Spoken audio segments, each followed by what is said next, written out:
Bonjour à tous et bienvenue pour une nouvelle vidéo de la série Comment corder une raquette de tennis. On va dire que c'est un autre épisode aujourd'hui, un qui est assez important pour moi au moins, puisque je vais corder ma raquette de tennis qui vient d'arriver.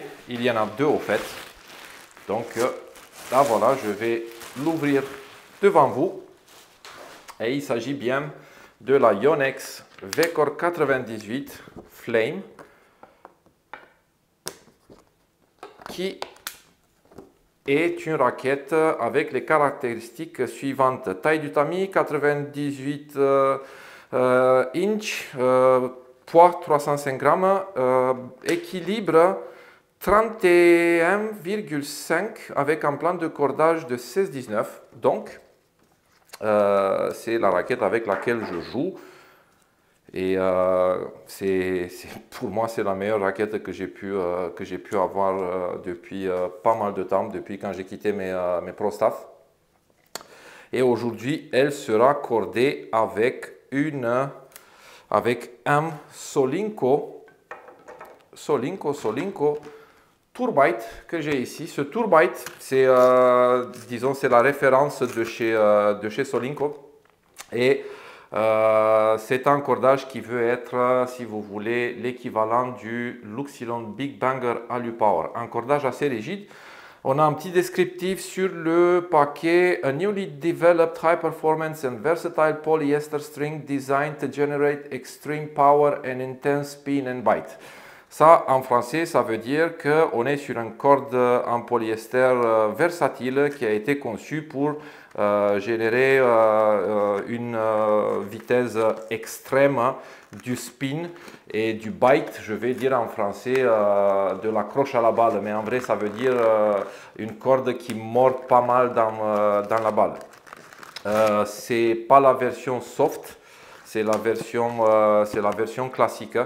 Et puisqu'on est sur ce type de corde, voilà, même la couleur grise, elle a été reprise un tout petit peu de chez Luxilon, qui a le Big Bang Rally Power, qui a à peu près la même couleur. Il est un peu plus clair, il me semble.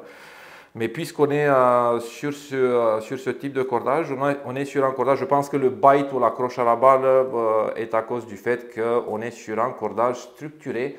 On est sur un cordage carré et à savoir qu'en général les cordages structurés, que ce soit carré, hexagonal, heptagonal, octogonal ou torsadé, en général ils sont plus rigides que les cordages ronds. De toute façon, en matière de cordage, il y a une tendance et c'est d'aller vers des cordages souples. Donc les producteurs des cordages commencent à faire des cordages de plus en plus souples. On va accorder à 4 nœuds aujourd'hui et là je vais vous montrer comment moi je corde ma raquette de tennis et ça va être avec la boucle Parnell. A tout de suite.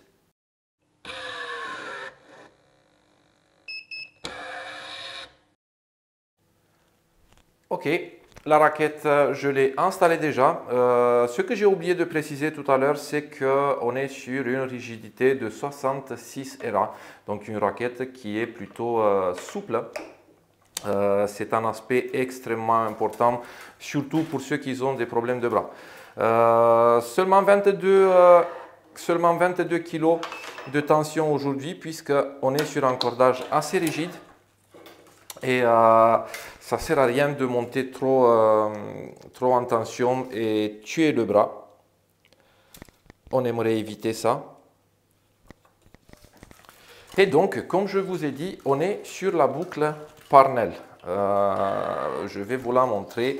C'est quelque chose qui va vous changer, la vie si vous allez le faire. Ou au moins pour moi, ça l'a changé, puisque ce qu'elle fait, cette boucle Parnell, elle assure une tension un maintien de tension supérieur et surtout pratiquement zéro mouvement des cordes. Dans la dernière vidéo, je vous ai montré comment corder de manière classique à 4 nœuds. Je l'ai cordé avec un MSV Focus X Soft. Et je suis parti après à l'entraînement. Je peux vous dire que les cordes n'arrêtaient pas de partir dans tous les sens. Et c'est quelque chose qui n'arrive pas avec cette méthode. Elle a un inconvénient aussi, je vais vous le montrer, mais bon, c'est quelque chose de quoi je pourrais m'en débarrasser ou, allez, on va dire vivre sans. Mais pour avoir un bon comportement de la raquette,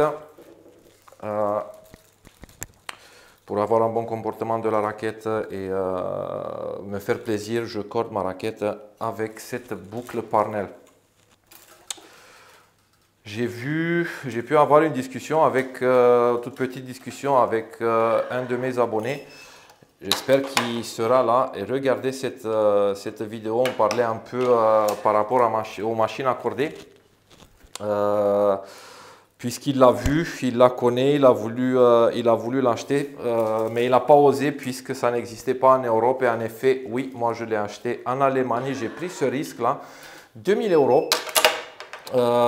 Mais je n'ai pas eu des problèmes avec, puisque le monsieur, il était sur une Technifibre Ergo One, il me semble. Très belle machine, je l'ai vue. Après, par rapport aux machines accordées, du moment qu'on a une machine électronique avec traction linéaire, on a un constant pull aussi. Ce constant pull, ça veut dire traction constante. On est bien. L'aspect le plus important reste sur une machine accordée.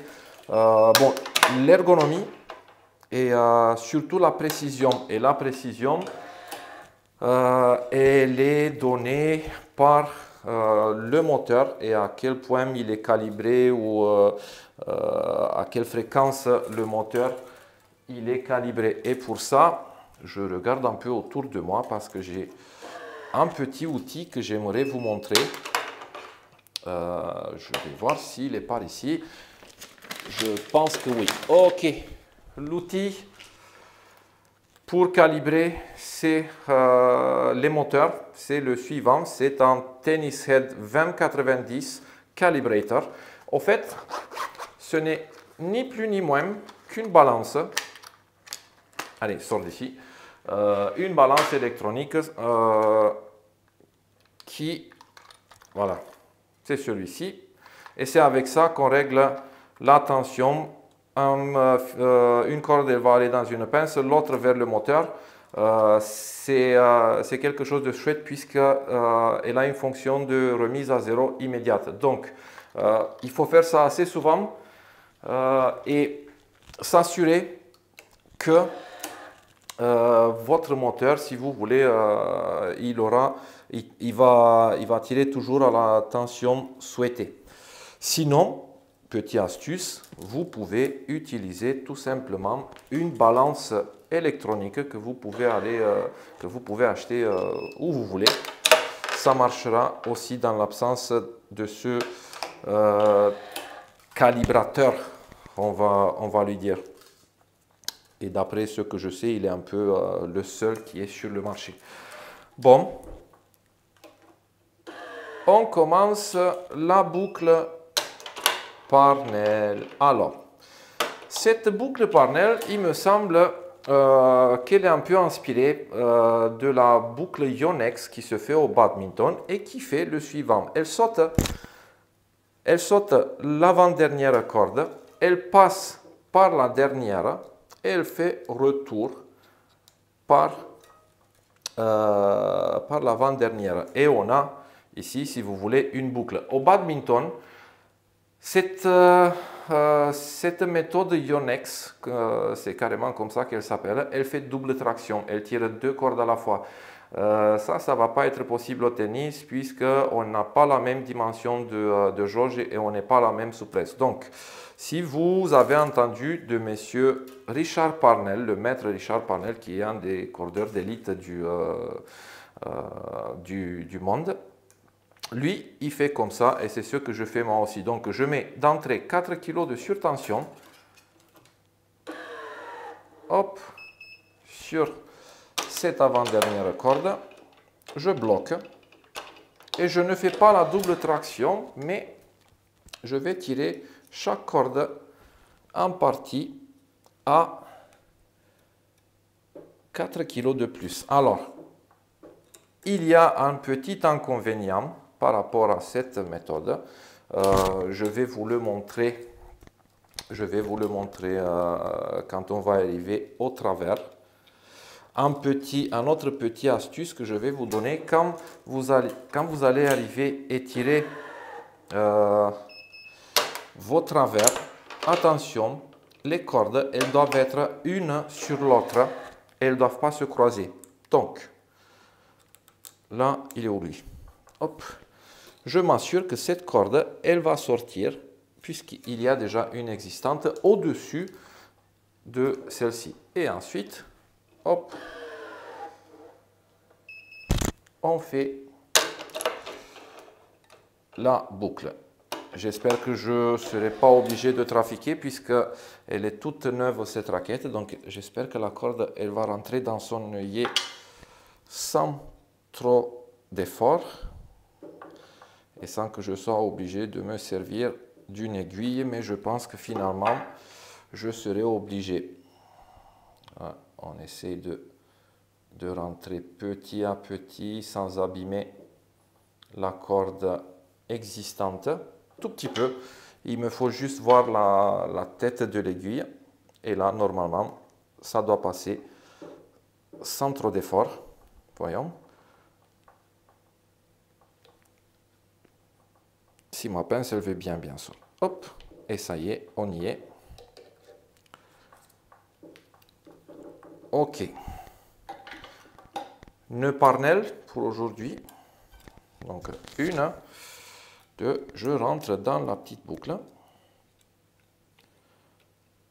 Hop, là je vais prendre une pince de départ, je serre assez fort. Toujours, attention, toujours, je serre dans la direction de mon montant. Je vais pas aller sur le côté, surtout pas. Hop, voilà. Je vais tirer celui-ci aussi. Je ferme. Et là, je peux relâcher.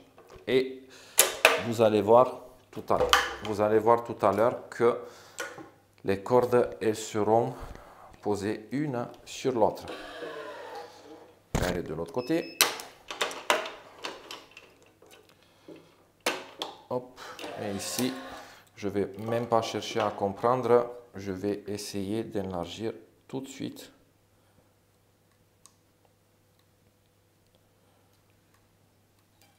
Allez hop. Je vais essayer de chercher une aiguille qui est un peu plus fine pour faire ça. C'est quelque chose que j'aurais dû bien faire au tout début, mais bon, comme j'étais assez excité et en plus je me dépêche un tout petit peu parce que c'est bientôt la finale du tournoi d'Adelaide et j'aimerais bien voir cette finale. Voilà, il faut encore y aller.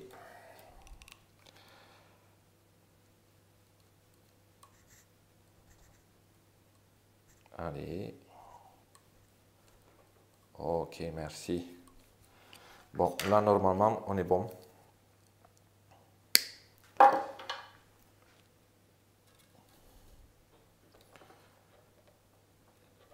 Ça devrait passer sans problème. Et ça le fait. Là, ici, je vais couper. Hop, et je vais écraser un tout petit peu le nœud contre le cadre sans rayer le cadre. Et ensuite, je vais m'occuper de cette corde. Hop. Je vais m'assurer que ma corde, elle vient toujours au-dessus de l'autre. Des fois, c'est pas évident, mais si on peut le faire, question d'esthétique aussi, ça serait bien de le faire. Hop. Et là, je rentre dans ces petites boucles ici. Je reprends une pince. Encore une fois, je répète, n'hésitez pas de mettre 4 kg supplémentaires ou 20% puisque 10% ou 2 kg pour les nœuds, ce n'est pas assez. Vous allez être en dessous de la tension de référence si vous faites ça. Là, je tiens. Alors, un des problèmes avec cette machine, malgré le fait qu'elle est extrêmement précise au niveau de l'ergonomie, et surtout là ici de son bac pour les outils, elle n'est pas la meilleure et je pense que bientôt je ferai un petit changement. Alors, les deux du centre, on est bon. Je pense que je vais lui enlever ça et je vais essayer de créer autre chose. Bon, on arrive au travers et là, un petit astuce pour vous. Mon nœud sera ici. Comment je fais moi ici? Parce que moi, ici, quand je vais arriver, j'ai intérêt que mon travers soit au-dessus de ce montant. Alors, on est sur un plan de cordage 16-19. Quand on est sur un plan de cordage 16-19, ça veut dire que le premier travers et le dernier seront identiques. Dans le cas contraire, pour un plan de cordage de 18, ils vont être à l'opposé. Ça veut dire que si je commence à faire ma deuxième et qu'ici, je veux être sur cette corde, je veux être au-dessus, là, pour la deuxième, je veux être dessous. Et ça me permettra d'arriver là, à l'opposé.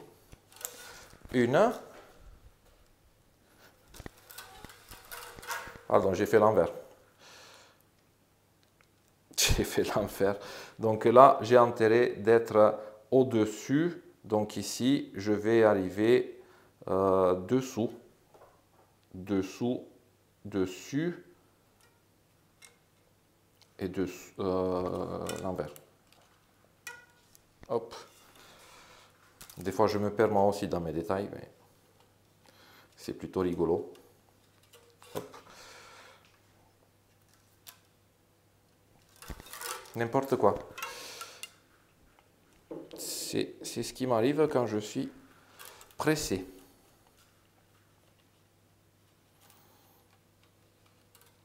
Je n'ai pas bien calculé celle-ci. Hop. Et là, je rentre dans ma première. Oh, mais il est rigide. Il est vraiment rigide ce cordage. Je ne sais pas ce que ça va donner. De toute façon, c'est un essai que je fais et je vais le mettre à côté du Yonex Polytour Pro qui en ce moment est devenu mon cordage de choix. Je ne joue qu'avec ce cordage. Je suis bien là, je vais me prendre une petite marge pour arriver au moteur et ici je bloque avec cette pince de départ, hop, et là c'est bon, je vais insérer ma troisième qui doit être un peu coupée elle aussi un tout petit peu, hop, et de là c'est parti. Et ça va être exactement la même chose jusqu'à la fin. Il ne faut pas que j'oublie de mettre la tension qui correspond pour mes travers. Donc dans ce cas-là, 21 kg. Là, ici, je vais faire double traction. C'est quelque chose qui est à éviter, mais vu que cette corde elle va être tirée à la fin, ça ne me pose pas de problème pour l'instant. Hop. Et on est bon. Je vais insister. Regardez la corde comment elle est. Elle ne reste pas droite à sa place. Et vous avez vu que dans mes vidéos, j'insiste à chaque fois sur les cordes et surtout sur leur remise en place tout de suite pour pas avoir besoin des réglages supplémentaires à la fin, mais pour qu'on puisse garder bien la tension de suite après la fin du cordage. Ce qui se passe et comment faire ça, tout simplement, là je vais pas la toucher, d'accord? La corde elle va pas se remettre droite, je vais la remettre moi à sa place. Et puis même s'il faut que je l'aide un tout petit peu, ce n'est pas grave. Je bloque et je relâche. Et d'ici jusqu'à la fin, ça va être la même chose. Donc je vous donne rendez-vous pour les dernières cordes. À tout de suite. Et allez, je suis bientôt à la fin. Ça me fait bizarre là, j'ai carrément l'impression que je corde avec du Luxilon là. Mais on verra ce que ça donne plutôt sur le terrain, sachant que même si ce cordage il veut être l'équivalent de ce Luxilon, finalement reste un peu plus accessible au niveau du prix. C'est un cordage que j'ai acheté hier à Decathlon et qui coûte 12 € la garniture par rapport à 18 € en Luxilon, en Big Banger, qui Alupower, qui d'ailleurs je pense que c'est le cordage le plus utilisé. Mais bon, on va voir ce que Solinco veut dire avec ce cordage. Ensuite, je m'excuse un tout petit peu par rapport à la petite erreur du début avec le dessous, dessus, dessous, dessus, dessous, dessus. Des fois, pour moi, ça commence à être un peu difficile en français. Et même si j'ai fait la petite gaffe, la petite erreur, je suis quand même content que je ne me suis pas mordu la langue. Parce que le français, des fois, il commence à être juste au niveau de la prononciation, mais il y a des mots comme dessous, dessus, dessous, dessus, trop de répétitions. Ça commence à faire bizarre quand les mots sont similaires. Je vous ai dit que cette corde, elle va arriver ici dans une certaine position et elle doit être dessous son montant. Pourquoi il est si important? Oui. Coucou. Ah bon? Oui. Oh, c'est pas grave. Papa, viens me voir. Viens me voir, papa. Et je pense que vous avez pu entendre mon petit qui est à fond dans qui a 3 ans et demi et qui est à fond dans ses voitures. Bon, je vous disais l'importance de cette corde qu'elle tombe dessus. Et bien, c'est tout simplement question de nœud. Parce que si vous allez vous retrouver avec une raquette qui a un petit écart, un si petit écart plutôt entre les deux cordes, bien, vous allez être content d'avoir le travers dans cette position par rapport au nœud. Ça va être beaucoup plus simple de le faire et d'éviter que le nœud se repose sur l'autre corde. Et d'ici, il me reste une dernière corde. Il me reste assez de cordes pour finir. Et je vais vous présenter le grand désavantage de cette méthode Parnell. Puisque j'ai fait la boucle et ici j'ai doublé, je vais avoir deux cordes qui vont me bloquer la rentrée vers l'œillet. Alors, je vais bloquer la table ici et pour que je rentre, je vais rentrer au-dessus. Là, c'est pas si important. J'arrive. C'est pour la sortie de l'autre côté que ça pose problème. Puisque là, on va faire la prière et on va espérer qu'on va sortir n'importe où et de quel côté. Mais l'important, c'est qu'il faut arriver et sortir. Puisque là, c'est une chose quand je dois rentrer la corde d'un côté et c'est complètement autre chose quand je dois la sortir. Donc là, on va voir ce qui se passe. Donc ici, je suis bien arrivé au-dessus, et bien voilà, ça me le fait à nouveau, de mon montant. Là, bien sûr que s'il y a 3 cordes, ça va être assez rigide, mais j'y arrive. Hop, et on va voir la galère, où c'est qu'on va sortir? Je vais essayer de couper au plus fin possible pour que la corde soit pointue au maximum.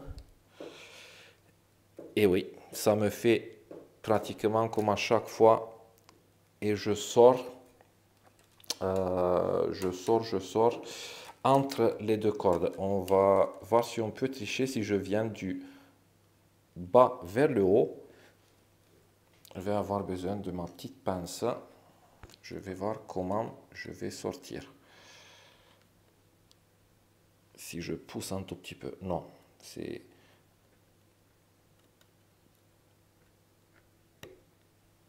toujours entre les deux cordes. Bon, comme je vous ai dit, dans ce cas-là, il faut faire la prière et espérer qu'on va pouvoir sortir. Bon, je suis sorti entre ces deux cordes. Ça va rester question d'esthétique plutôt, ce n'est pas grave. Donc ici, 25 kg pour les nœuds. Mais voilà, ça c'est un des inconvénients ou le seul inconvénient de cette méthode. Mais c'est quelque chose avec lequel je pourrais vivre très très bien. Ensuite,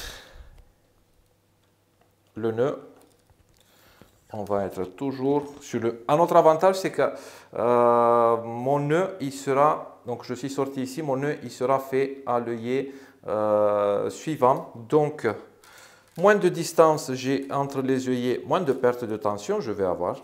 Et ça, c'est sur le nœud. Ça, c'est assez important. Hop. Une... Je vais reprendre ma petite boucle. Hop. Et là, je vais bien serrer. Et là, je vais aller doucement, je vais faire que fermer. Je fais une traction et je relâche.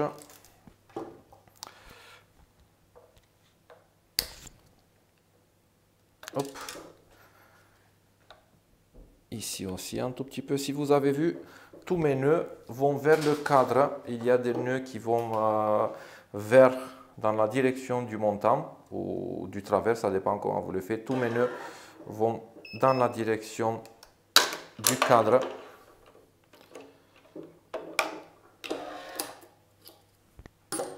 Et c'est quelque chose d'esthétique et plutôt d'efficacité, si vous voulez, auquel je tiens. Allez, la dernière, comme la raquette elle est neuve, on va être obligé de travailler un tout petit peu dessus. Hop, là, je me suis fait la place. Et là, normalement, ça doit être bon.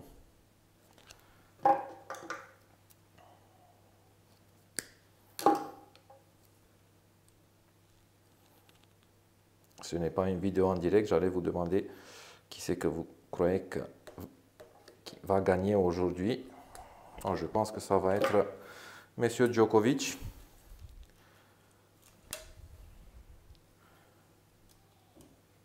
Il a l'air d'être bien en forme en ce début d'année. On va voir l'Open d'Australie et ce qu'il va faire là.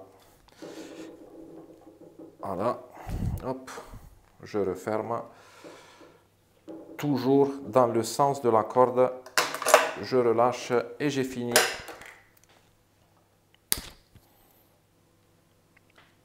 Comme vous allez voir, le cordage il est parfaitement mis en place. Il n'y aura pas besoin d'ajustement au niveau des travers. Regardez, on peut bien voir ici. Il faut juste remettre en place les derniers 4 montants, puisque avec les mouvements des pinces quand on fait les travers, ça bouge un tout petit peu. Et ça va être un peu tout pour aujourd'hui. Je vous invite à laisser vos commentaires si vous avez des questions. Je vous invite à apprécier la vidéo puisque ça me permettra de continuer de faire ce que je fais et vous montrer davantage des vidéos avec plusieurs techniques et plusieurs astuces. Jusqu'à là, je vous dis à bientôt.